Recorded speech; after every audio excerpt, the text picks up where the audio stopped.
Hello दोस्तों, मैं धीरज एक बार फिर से हाजिर हूँ आप लोगों के सामने। तो दोस्तों, आज मैं बात करने जा रहा हूँ कि क्या इंडियन रेलवे प्राइवेट हो रही है, क्या इंडियन रेलवे का प्राइवेटाइजेशन हो रहा है। जैसा कि आप हमेशा अक्सर न्यूज़ में आजकल देख रहे हैं कि इंडियन रेलवे का प्राइवेटाइजेशन की तरफ इंडियन रेलवे बढ़ रही है। तो आज इसी के बारे में दोस्तों बात करेंगे। तो सबसे पहले दोस्तों थोड़ा रेलवे के बारे में जान लेते हैं। दोस्तों, पहली रेलवे जो कि 1853 ईस्वी 1853 में चली थी, 16 अप्रैल 1853 में मुंबई से ठाणे के बीच में। और अगर इंडियन रेलवे की बात करें तो ये दुनिया की 4th लार्जेस्ट रेलवे नेटवर्क है। और अगर टोटल रेल नेटवर्क की बात करें तो 68,000 किलोमीटर से ज़्यादा का रेल नेटवर्क भारत में है। पहले नंबर पे अमेरिका है दोस्तों। तो इस तरह से 4th लार्जेस्ट इंडियन रेलवे है। तो दोस्तों, अगर हम बात करें प्राइवेटाइजेशन की तो दोस्तों देखिए, प्राइवेटाइजेशन होने के कुछ फायदे भी हैं और कुछ लॉसेज भी हैं। जैसा कि एक ट्रेन चल रही है तेजस एक्सप्रेस, जो कि लखनऊ से दिल्ली तक चल रही है। तो आप अगर उसमें सफ़र किए होंगे तो उसकी फैसिलिटी जो जितनी देती है, सुविधाएं देती है, उसका महसूस किए होंगे।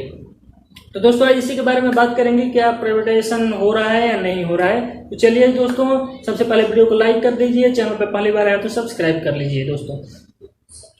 तो दोस्तों, अगर बात करें हम इंडियन रेलवे की तो अक्सर आप देखते हैं कि बहुत ज़्यादा डिले होता है। अब अगर सर्दी के मौसम में ट्रेन में ट्रेवल कर रहे हो तो 15-15 घंटे, 10-10 घंटे, कभी कभी तो एक दिन डिले हो जाता है। तो इस तरह से आप देखते हैं कि बहुत ज़्यादा टाइम वेस्ट होता है, टाइम पे लोग नहीं पहुंच पाते हैं, या तो बहुत पहले आपको निकलना पड़ता है। तो बहुत ज़्यादा मतलब कंजस्टेड हो जाता है। कभी भी टाइम टेबल बहुत गड़बड़ हो जाता है। अक्सर ट्रेनें लेट होती ही रहती हैं।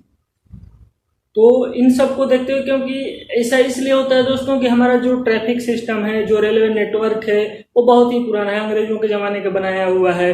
और वो आज के टाइम में 100-150 साल पुराना जो हो गया, उतने सही से काम नहीं कर पाता है। तो इसे ज़रूरत है इम्प्रूवमेंट करने की, रेलवे ट्रैक इम्प्रूवमेंट करने की, जो सिग्नलिंग सिस्टम होता है उसे इम्प्रूवमेंट करने की, जो स्टेशन है उनको इम्प्रूवमेंट करने की, नई नई ट्रेनें लाने की। तो इन सब को ध्यान में रखते हुए दोस्तों, ये जरूरी हो जाता है कि रेलवे में इन्वेस्टमेंट आए। क्योंकि अगर आप रेलवे की कमाई देखेंगे दोस्तों, तो रेलवे की कमाई केवल 1 रुपये होती है। अगर रेलवे 100 रुपये इन्वेस्ट कर रहा है तो केवल 1 रुपये अर्न करता है, 99 उसका स्पेंडिंग हो जाता है, जो कि आपको कर्मचारियों की सैलरी देने में और मेंटेनेंस में और भी बहुत सारी जो चीज़ें होती हैं उसमें 99 रुपये स्पेंड हो जाता है। और दोस्तों बता दूं आपको कि जो रेलवे है वो भारत की सबसे बड़ी मतलब जॉब देने वाली एक संस्था है। इसमें 13 लाख से ज़्यादा कर्मचारी काम करते हैं। तो ये बहुत अपने आप में एक बहुत बड़ी बात है।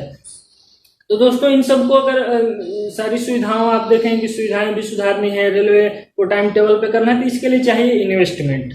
तो इसी को ध्यान में रखते हुए रेलवे ने डिसाइड किया है कि 2030 तक लगभग 50 लाख करोड़ का इन्वेस्टमेंट, लगभग 5 ट्रिलियन का इन्वेस्टमेंट इसमें चाहिए, तब जाकर ये सारी सुविधाएं इम्प्रूव होगी। जैसा कि अभी पिछले कुछ सालों से आप देख भी रहे होंगे कि थोड़ी बहुत इम्प्रूवमेंट हुई है। जैसे कि आप स्टेशन पे जाएंगे तो कुछ सुविधाएं मिलेंगी, ड्रिंकिंग वाटर की अच्छी क्वालिटी मिलेगी, मशीन लगी मिलेगी, और एक्सीलेटर, लिफ्ट, वाईफाई, ये सब जो कि बहुत बेसिक सुविधाएं हैं, ये सब थोड़ी बहुत इम्प्रूव हुई है पिछले 3-4 सालों में। अगर आप ट्रेवल किए होंगे साफ सफाई के मामले में, तो ये सब आप देखते होंगे कि ये सब इम्प्रूवमेंट होगी। लेकिन इन सबों से काम नहीं चलेगा, ये तो केवल बेसिक सुविधाएं हैं। रेलवे को चाहिए कि फास्ट सुविधाएं दे, टाइम से पहुंचे।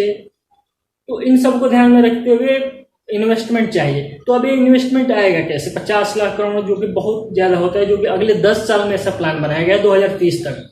तो ये कैसे आएगा? इसी को ध्यान में रखते हुए कि रेलवे ने PPP model, private public property के मॉडल पे, पार्टनरशिप के मॉडल पे रेलवे चाहता है कि रेलवे का विकास हो, डेवलपमेंट हो। तो इसको ध्यान में रखते हुए ये सब किया जा रहा है। इसी कड़ी में आप देखते होंगे कि रेलवे का ये प्लेटफॉर्म, ये स्टेशन प्राइवेट संस्था इसे हैंडल करेगी। तो अभी कुछ दिनों से एक खबर ऐसी चल रही है कि रेलवे की अब जो ट्रेनें हैं वो भी प्राइवेट कंपनियां चलाएंगी, जिसमें कि ऐसी बात हो रही है कि 109 जो बिजिएस्ट रूट है, सबसे ज़्यादा बिजी रूट है, उस पर प्राइवेट ट्रेनें चलाएंगी और टोटल 151 प्राइवेट ट्रेनें चलेंगी। तो दोस्तों आपको बता दूं, जो 151 ट्रेनें चलेंगी, ये टोटल जितना रेलवे है इंडिया का, उसका केवल 5% है। इंडिया में लगभग 1500 के आसपास ट्रेनें चलती हैं, उसका लगभग केवल 5% है 151 ट्रेन। और ऐसा नहीं कि 151 ट्रेनें जो चलने वाली है वो इस साल से या अगले साल से चलने लगेगी, ये टाइम पे चलेगी। मतलब अगले 8 सालों में टोटल 151 ट्रेनें चलने की प्लानिंग है, जो कि 35 सालों के लिए इसकी बिडिंग की जाएगी। एक बिडिंग होगी, उसमें जो सबसे ज़्यादा पैसे देगा, जो इन्वेस्ट करेगा, उसको यह दिया जाएगा, उसके हाथों में दिया जाएगा कि आप प्राइवेट ट्रेनें चलाओ, आप अपने अनुसार हैंडल करो।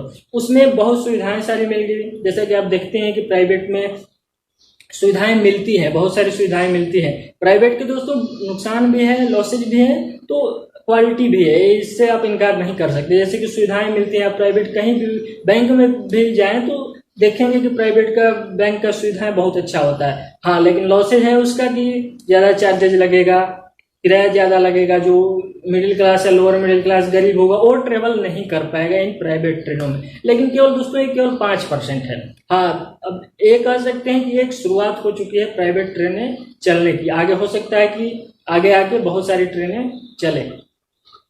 तो दोस्तों एक 35 साल के लिए दिया जा रहा है और 151 ट्रेन जो कि 109 रूटों पे चलेंगे। और उसमें बता दूं आपको कि वही लोग इसमें बिडिंग में पार्टनरशिप कर सकते हैं जिसकी नेट वर्थ एक साल की 1200 करोड़ से लेकर 1600 करोड़ के बीच में होगी, वहीं इसमें पार्टिसिपेट कर सकते हैं। और दोस्तों ऐसा नहीं है कि पहली बार प्राइवेट इसमें इन्वेस्टमेंट हो रहा है। IRCTC जिससे कि आप टिकट बुक करते हैं, कैटरिंग करते हैं, ये सब आप ये भी एक प्राइवेट ही संस्था है। और साथ में अगर बात करें जो कार्गो होता है, जो सामान डिलीवर करता है आपका, वो भी प्राइवेट ही हैंडल करते हैं। तो ऐसा नहीं कि पहली बार प्राइवेटाइजेशन हो रहा है। हाँ, लेकिन ट्रेनें पहली बार चल रही हैं और एक डर है कि आगे चल के हो सकता है कि और भी बहुत ज़्यादा प्राइवेट ट्रेनों का इसमें इन्वेस्टमेंट कर दिया जाए। और दोस्तों अगर क्वालिटी सुधारनी है, टाइम टेबल बेहतरीन करना है, अभी क्या होता है कि इसलिए ट्रेनें ज़्यादा लेट हो जाती हैं कि पहले तो सिग्नलिंग सिस्टम है, ट्रैक बहुत पुराने हो गए हैं। साथ में ऐसा होता है कि जो मालगाड़ी ट्रेनें होती हैं वो भी इसी पे चलती हैं। लेकिन अब 2021 तक फ्रीट कॉरिडोर बन रहा है कि जो कि 2021 तक पूर्ण रूप से कंप्लीट हो जाएगा, जो कि मुंबई से लेकर कोलकाता तक का है। इसका लगभग 3500 किलोमीटर का ट्रैक है, उस पर मालगाड़ी ही केवल चलेंगे। उसके बाद हो सकता है कि जो पैसेंजर ट्रेन है, शताब्दी या और भी राजधानी और भी जो ट्रेन है या और भी नॉर्मल जो भी ट्रेन है, सबकी टाइमिंग सुधर सके, ऐसा अनुमान लगाया जा सकता है। क्योंकि अभी आप देखते हैं कि उसी रूट पे मालगाड़ी भी चल रही है, उसी रूट पे पैसेंजर ट्रेन भी चल रही है, तो इससे बहुत कंजक्शन हो जाता है। और देखते हैं कि आसपास मालगाड़ी खड़ी रहती है तो माल डिलीवरी में भी बहुत ज़्यादा टाइम वेस्टेज होता है। तो इन सबों को ध्यान में रखते हुए ऐसा किया जा रहा है। तो दोस्तों अभी के लिए कह सकते हैं कि ये प्राइवेटाइजेशन तो नहीं हुआ है, क्योंकि 5% पे आप प्राइवेटाइजेशन नहीं कर सकते। प्राइवेटाइजेशन तब प्राइवेट हाथों में बोला जाता है कि जब 50% से ज़्यादा शेयर प्राइवेट हाथों में चला गया, लेकिन अभी केवल 5% है। हाँ, लेकिन ये बात आप जरूर कह सकते हैं कि ये शुरुआत हो चुकी है, आगे चल के में भी प्राइवेट हाथों में बहुत चला जाए। तो देखते हैं दोस्तों क्या होता है। आपको क्या लगता है, क्या प्राइवेट हो चुकी है, प्राइवेट हो रही है? जैसा भी लगता है दोस्तों जरूर बताइए। वीडियो को लाइक करिए, चैनल को सब्सक्राइब करिए दोस्तों। जय हिंद दोस्तों।